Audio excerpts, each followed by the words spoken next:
Shabbat Shalom. Good morning, Temple Beth-El. I know we are just getting off the heels of Rosh Hashanah and we're about to step into Yom Kippur, but now we are at Shabbat Shuvah, the Shabbat in between the two.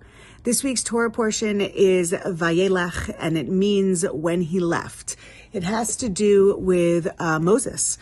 And when he left, it actually literally has to do with when he passed away. So within this week's Torah portion, Moses stands up and says to the people of Israel, "Today I am 120 years old. You know I won't go into the promised land with you. Today is the day I die."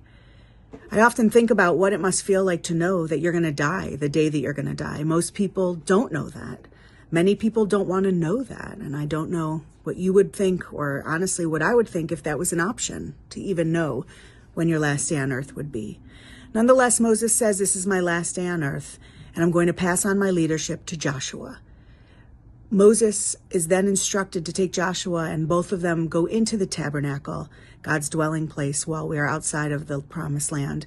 And God speaks to both of them, saying, "A time will come when the Israelites are going to turn their back on me, on Adonai, and they're going to go and worship other gods. And when that time happens, I," God says, "will turn my back and become silent." It's interesting that we hear this because I'm not sure how often we talk about this part of the Torah portion. But what comes next I find truly fascinating. God says to Moses, and really to Joshua, "So you must teach them this song.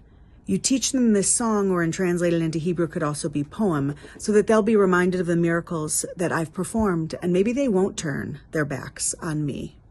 Adonai then says, "The song that you'll teach them," a little bit of a spoiler alert, which is next week's Torah portion, "will remind them I am always with them, and hopefully it will guide them to never turn their backs."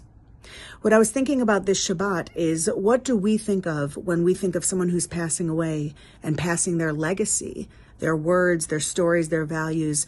What do you want to pass on to the next generation when you know that your time is fleeting? Now, frankly, not everybody knows and not everybody lives to a ripe age, certainly not 120. But this Torah portion sets up the idea of essentially Moses being on his deathbed, deciding what to share with the Israelites before he's no longer on this earth. And God then reminds him, with his predecessor next to him of Joshua, remind them of these words: "Follow my commandments, follow Adonai." So this Shabbat Shuvah, I ask you to think, what legacy do you want to leave? We know about wills, and it has to do with property and money, but what about ethically? What about values-wise? How do you want to present to the next generation, whether they're your children or just others you care about? What matters to you? What you want to matter to them, so that your line, your lineage, your heritage continues on. As we approach Yom Kippur and we sit safely in the rest, in the cessation of work of Shabbat, take some time to really think about this metaphor we're about to enter with the high holidays of Yom Kippur and with the ending of Yizkor. When we are no longer on this earth, what do we want to live on through us and because of us?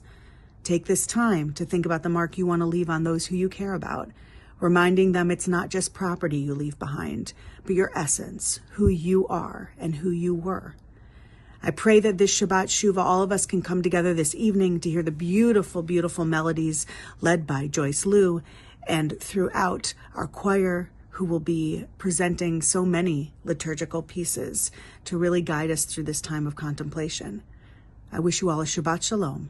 Take good care, and I hope to see you soon, not only tonight, but hopefully tomorrow morning, as well as this next week for Yom Kippur.